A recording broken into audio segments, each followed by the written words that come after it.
আমরা আজকে যে বিষয়টা নিয়ে আলোচনা করব সেটা হচ্ছে পপুলেশন গ্রোথ কার্ভ মডেল। সাধারণত দুই ধরনের পপুলেশন গ্রোথ কার্ভ দেখা যায়, এক আনলিমিটেড গ্রোথ আর একটা লিমিটেড গ্রোথ।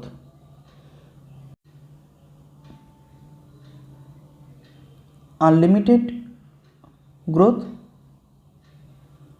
আর লিমিটেড গ্রোথ।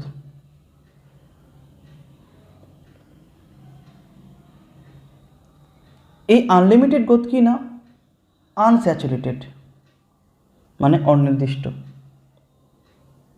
কোনো লিমিট নেই। আনস্যাচুরেটেড। লিমিটেড কী হবে? লিমিটেড বা স্যাচুরেটেড, একটা সময় থেমে যাবে। স্যাচুরেটেড। ওকে, এক্ষেত্রে কী হবে না, মোর রিপ্রোডাকশন, বেশি পরিমাণ রিপ্রোডাকশন করবে প্রোজেনি, মোর রিপ্রোডাকশন।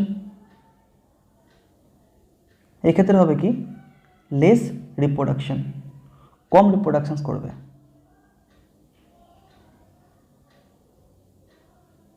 লেস রিপ্রোডাকশন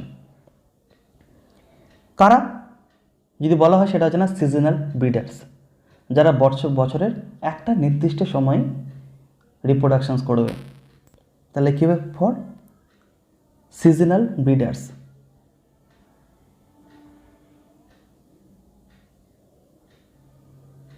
ব্রিডার্স ওকে, এরা কী হবে? These are realistic seasonal or non seasonal breeders, মানে এরা বছরে যে কোনো সময় করতে পারবে রিপ্রোডাকশনস। তো কী হবে? Both seasonal and non seasonal breeder. Okay, এটা হচ্ছে কিনা নন রিয়ালিস্টিক, তাহলে এটা কি কন্টিনিউয়াস ব্রিডার।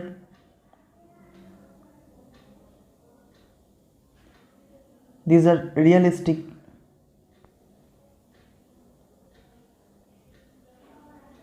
নন continuous breeders. Non continuous breeders.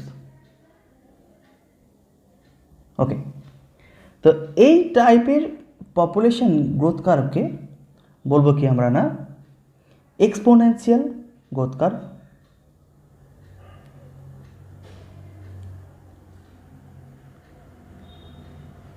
Exponential growth curve model.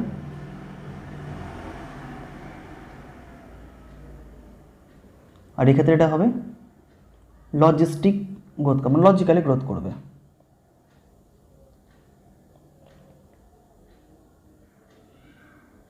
Growth curve এখানে শো করবে, একটাতে এক্সপোনেনশিয়াল গ্রোথ কার্ভ শো হবে আর এটা হবে কিনা লজিক্যাল গ্রোথ কার্ভ শো হবে। ওকে, তো প্রথম দেখবো আমরা কিনা আনলিমিটেড, নেক্সট দেখবো আমরা লিমিটেড। তো আনলিমিটেড গ্রোথ কার্ভ,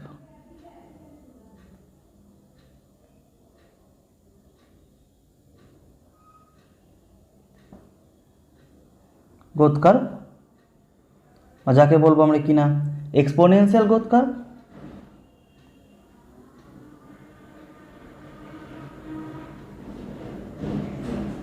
সিয়াল গ্রোথ কার্ভ,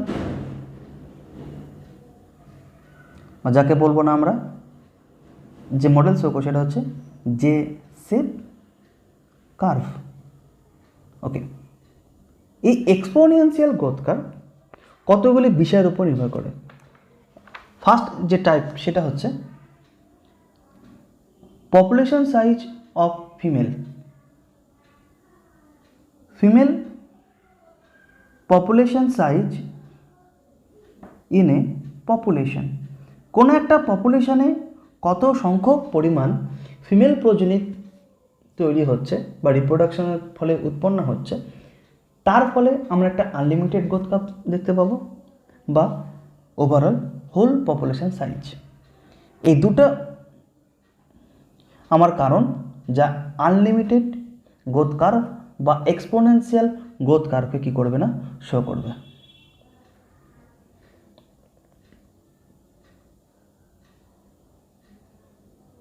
ওকে, তো ফার্স্ট যে রিজনটা আমরা পাচ্ছি সেটা হচ্ছে female population size in a population.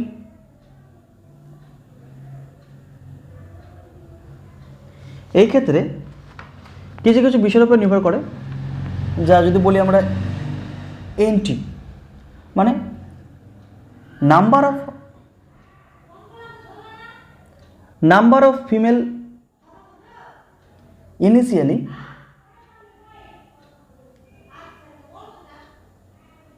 initially in a population, number of female initially in a population. Next যদি কি হবে R0, it is a net reproductive rate. R0 মানে হচ্ছে এটা হচ্ছে net reproductive rate of female progeny in a population, মানে কত পরিমাণে ফিমেল প্রোজেনি কী হচ্ছে না একটা পপুলেশনে জেনারেট করছে, বা কোনো একটা জেনারেশনে কত সংখ্যক ফিমেল ইন্ডিভিজুয়ালস তৈরি হচ্ছে সেটা তৈরি হচ্ছে, বলবো কি না R0। তো it is a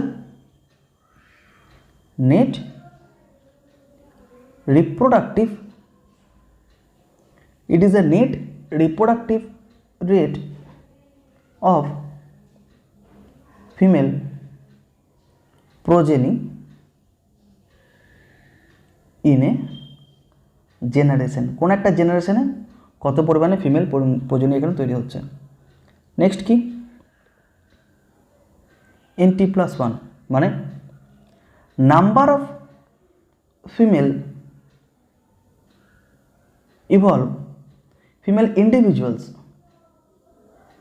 number of female individual evolved in at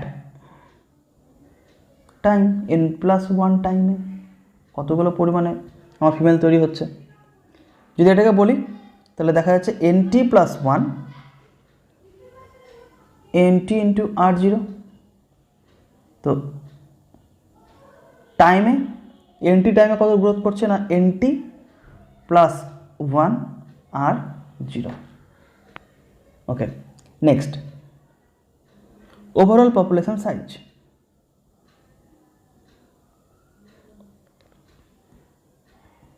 next condition overall population size যদি বলা হয়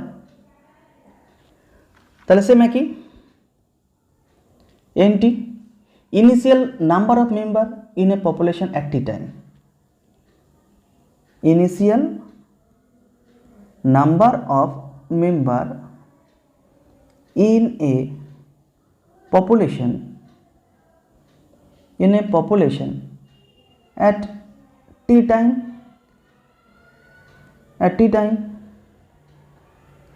NT. Next lambda it is a finite growth rate,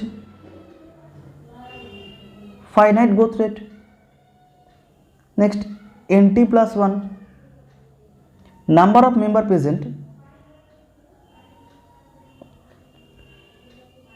present after T+1 time, মানে T+1 নির্দিষ্ট কিছুটা সময় পরে কত সংখ্যক মেম্বার এখানে পপুলেশনে প্রেজেন্ট আছে সেটা ডিনোট করবে কি NT+1। তাহলে NT+1 equal to NT into lambda.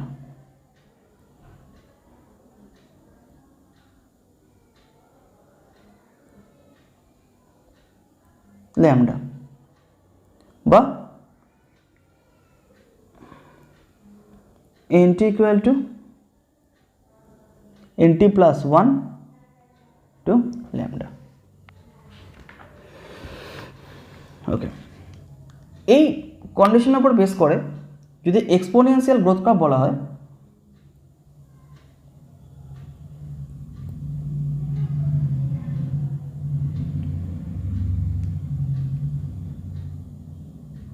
exponential growth curve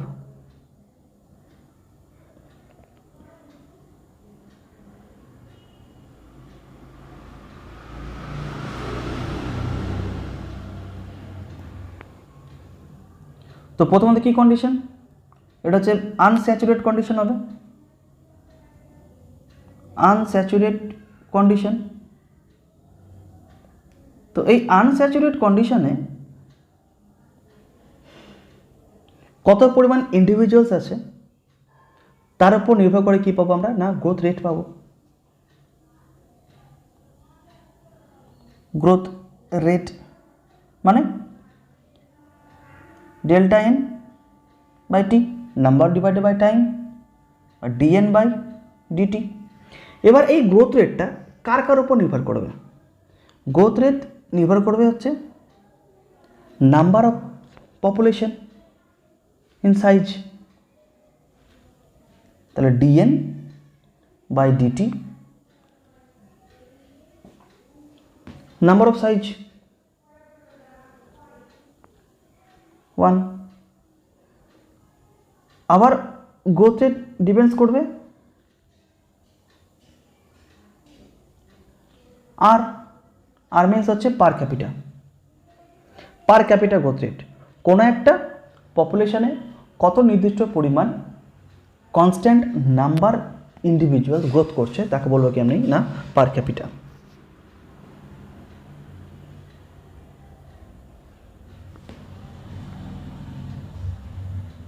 তাহলে এক্ষেত্রে এন হচ্ছে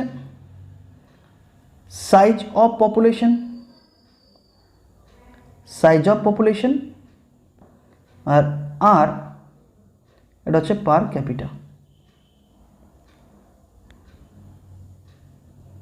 পার ক্যাপিটা গ্রোথ রেট।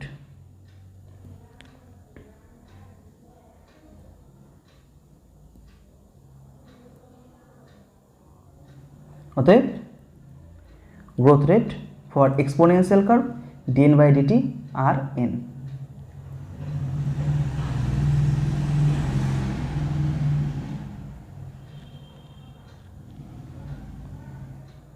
ওকে, আবার এই এক্সপোনেনশিয়াল গ্রোথ কার্ভ আর কি বিষয়ের উপর নির্ভর করে, না আর মানে হচ্ছে পার ক্যাপিটা, তাহলে B minus d equal to n, birth rate, number of birth d equal to number of death, অতএব dn by dt bdn b minus d into n। ওকে, এইটাকে যদি আমরা লজিস্টিক কার্ভে ফেলি বা লগারিদম যে ইকুয়েশনসটা আমরা পাবো,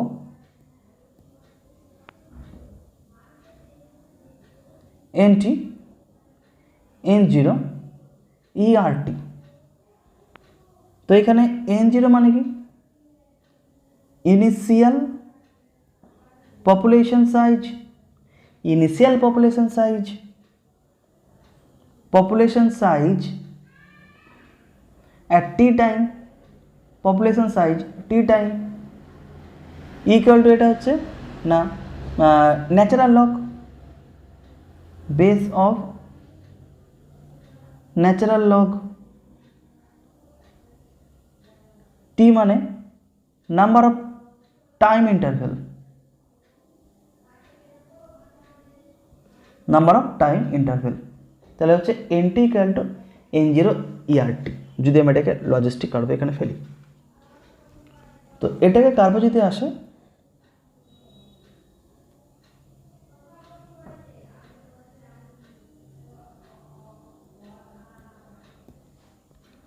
নাম্বার অফ ইন্ডিভিজুয়ালস পার্টিকুলার টাইমে, এখানে যদি বলা হয় ক্যারিং ক্যাপাসিটি, সেখানে এর সাথে কী করবে না এক্সপোনেনশিয়াল বাড়বে। বাট এখানে রয়েছে ক্যারিং ক্যাপাসিটি কি, ক্যারিং ক্যাপাসিটি মানে যতক্ষণ পর্যন্ত হ্যাবিটেট ইন্ডিভিজুয়ালস রিসোর্স গ্রোথ করার জন্য ফেভারেবল কন্ডিশন সাপোর্ট করবে, মানে ইন্ডিভিজুয়াল যে কন্ডিশনে নর্মালি গ্রোথ করতে পারবে, তার তখন হ্যাবিটের কোনো ডিফারেন্স হবে না।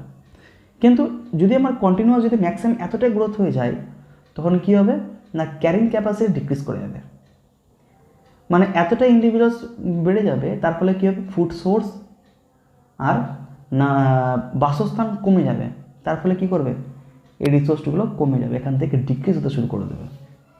কে মিনস হচ্ছে ক্যারিং ক্যাপাসিটি।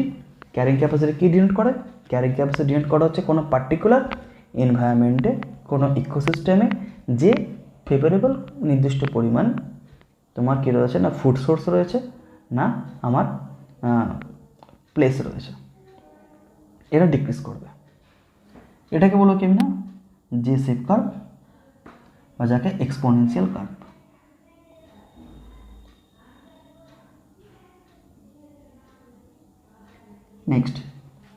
নেক্সট কার্ভ আমরা দেখব লিমিটেড গ্রোথ কার্ভ বা লজিস্টিক গ্রোথ কার্ভ।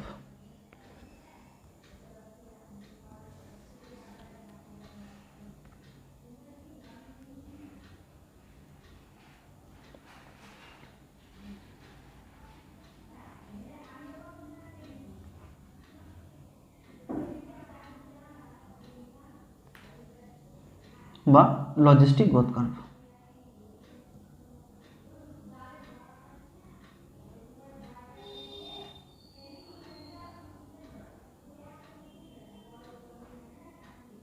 তো যেহেতু এটা লিমিটেড সোর্স, তো এক্ষেত্রে কী করবো না, ক্যারিং ক্যাপাসিটি যতক্ষণ পর্যন্ত ক্যারিং ক্যাপাসিটি হ্যাম্পার করবে না, তো এই ক্ষেত্রে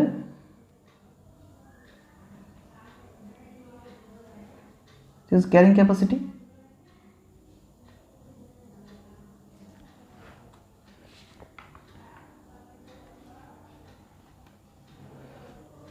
যদি বলা হয় carrying capacity is the maximum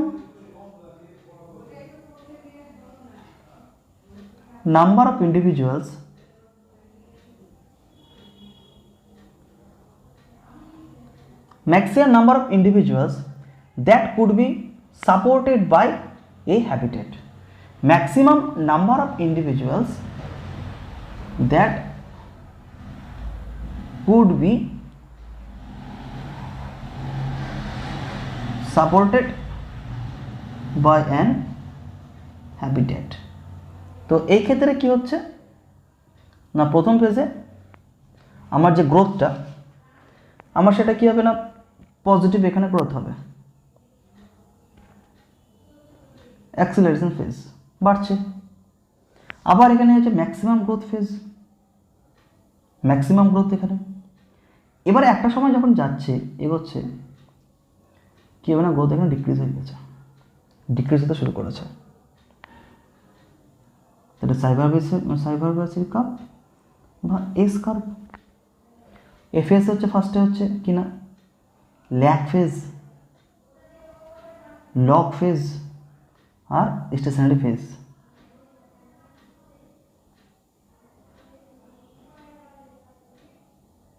stationery phase বা যেটা লিমিট ফেজ, মানে এখানে যখন ক্যারিং ক্যাপাসিটি পর্যন্ত পৌঁছাচ্ছে আমার ফুড রিসোর্স কমতে শুরু করে দেবে, তখন কী করে আস্তে থেমে যাবে ওখানে, আর এখানে গ্রোথ করবে না। তো এই ক্ষেত্রে যে ডেরিভেশনটা আমরা পাবো K equal to carrying capacity, মানে আমার কোনো একটা পার্টিকুলার হ্যাবিটেটে নির্দিষ্ট সম্ভব আমার ইন্ডিভিজুয়ালস থাকতে পারবে, তার থেকে যদি ইন্ডিভিজুয়ালস কম থাকে, মোট কথা ক্যারিং ক্যাপাসিটির থেকে যদি ইন্ডিভিজুয়ালস কমে যায়, বা যাকে বলতে পারি actual number of individuals, actual number of individual present. Okay, তো এটা ডেরিভেশন। তো এবার এখানে k minus n by k, মানে যতটা আমার রিসোর্স ইউটিলাইজেশন করার কথা তার থেকে কী হচ্ছে না, রিসোর্স ইউটিলাইজেশন এখানে কমে যাবে। কারণটা কি, আমার এখানে গ্রোথটা লিমিট হয়ে যাবে। যতটা আমার রিসোর্স ব্যবহার করার কথা তার থেকে কেউ রিসোর্স ব্যবহার হবে না, কমে যাবে। তাহলে যেটা বেঁচে থাকবে সেটা হচ্ছে কে মাইনাস এন বাই হচ্ছে কে, মানে হচ্ছে remaining available resource, remaining available resource. তাহলে হচ্ছে এখানে d n by d t r n k minus n by কে।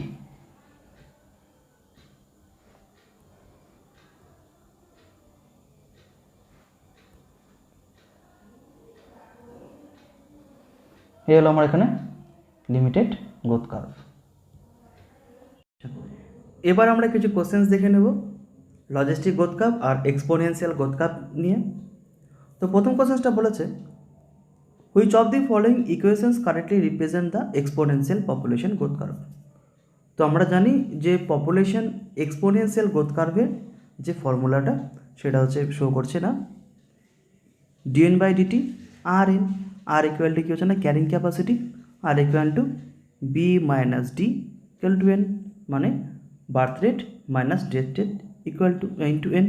তার সাথে এটা যদি আমরা লজিস্টিক ফর্মুলা করি লগারিদম, তো শো করবে হচ্ছে n t n zero e r t, number of time individuals, initial number of individuals, e হচ্ছে logarithm constant, r equal to হচ্ছে per capital number, T equal to particular time. তো আমার এখানে দুটো শো করছে এ আর হচ্ছে C, both A and C. 103. Which of the following statement is correct? Geometric growth produce J-shaped population growth curve, এটাও ঠিক।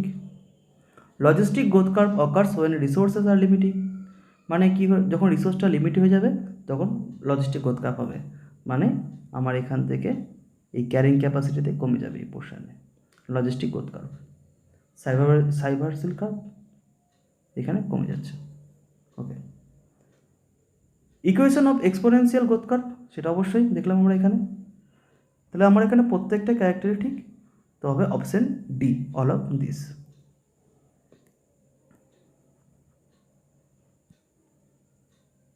Next, the maximum possible number of individuals that habitat can supported call আস। এবার কোনো একটা পপুলেশানে maximum হ্যাবিটেটকে support করবে বা habitat support করবে individuals growth করার জন্য, সেটাকে বলে কিনা আমরা carrying capacity. Carrying capacity gain করা হচ্ছে এ, মানে ইন্ডিভিজুয়ালসটা ম্যাক্সিমাম রিসোর্সটা নিতে পারবে। 105, which of the following equations correctly represent the Verhulst Pearl logistic curve. Logistic growth curve এখানে বলছি আমরা কিনা, যদি বলি লজিস্টিক গ্রোথ কার্ভ, তো এখানে d n d t by r n k minus n equal to k by divided by k. এটার মানে এটা হচ্ছে লিমিটিং রিসোর্স যেটা বেঁচে গেছে, মানে এটা unused resource. 106, the population growth is generally describe by the following equation. R কি রিপ্রেজেন্ট করবে? আর রিপ্রেজেন্ট করবে হচ্ছে population density at a time, এটা ঠিক আছে। Intrinsic rate of natural increase হয়েছে, নির্দিষ্ট টাইমে কতটা পরিমাণে রিসোর্সের সাথে সাথে না পপুলেশন ইন্ডিভিজুয়াল গ্রোথ করছে, বা যাকে বলবো কি আমরা না নাম্বার অফ পার ক্যাপিটা। তাহলে r equal to number of per capita, মানে কত লিমিটেড নির্দিষ্ট পরিমাণ সংখ্যক ইন্ডিভিজুয়ালস গ্রোথ করছে। তাহলে intrinsic rate of natural increase naturally. 107, study of the population growth curve A and be in the given graph, select the incorrect options. কি incorrect আছে? আমরা অবশ্যই দেখতে পাচ্ছি এটা হচ্ছে জে কার্ভ, এটা এস কার্ভ, এটা হচ্ছে এক্সপোনেনশিয়াল, এটা হচ্ছে লজিস্টিক।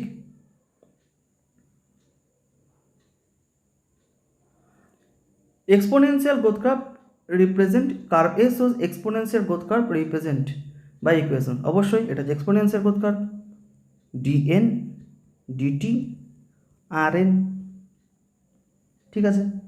এটা কি? এটা হচ্ছে dn dt, এটা exponential, r n k minus n divided by k. এটা লজিস্টিক, অবশ্যই এটা লজিস্টিক, এটাও ঠিক এটাও ঠিক। Exponential growth curve consider is a more realistic, logistic growth curve, অবশ্যই না। Exponential growth curve is consider is a more realistic, no, exponential growth curve হচ্ছে আনরিয়েলিস্টিক, নো রিয়েলিস্টিক, তাই বলি তো আমার কন্টিনিউয়াস গ্রোথ করছে। তাহলে এখানে এই অপশানটা মানে যে বলেছি ইনকারেক্ট অপশান সেটা হবে সি।